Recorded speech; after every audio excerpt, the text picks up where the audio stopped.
আজি হৰিনামৰ ধ্বনিৰে নলবাৰীত এটা সুন্দৰ পৰিৱেশ নয়নিভৃতম দৃশ্য আগতে কেতিয়াও নেদেখা এক দৃশ্য আজি নলবাৰী হৰি মন্দিৰত আমি দেখিবলৈ পাইছোঁ ৫ সহস্ৰাধিক নামতীয়ে একেলগে দিহানাম পৰিৱেশন কৰিছে নলবাৰী হৰি মন্দিৰৰ ফালৰ পৰা আমি এই ব্যৱস্থাটো আগবঢ়াই নিছিলোঁ যোৱা কেইবছৰৰ পৰা আমি ভাদ মাহত গোটেই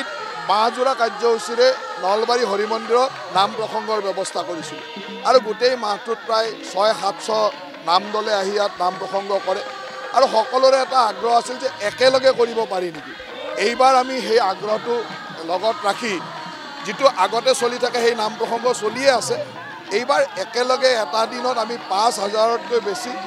নামতি একেলগে নাম ধৰাৰ কাৰণে ব্যৱস্থা কৰিছিলোঁ আৰু আজি আপোনালোকক জনাবলৈ পাই সুখী ৬,০০০তকৈ অধিক প্ৰায় ৬,৫০০ আই মাতৃয়ে একেলগে ইয়াত নাম প্ৰসংগ কৰিব আজিৰে পৰা আখৰা আৰম্ভ হৈছে আজি আৰু অহাকালি আখৰা হ'ব।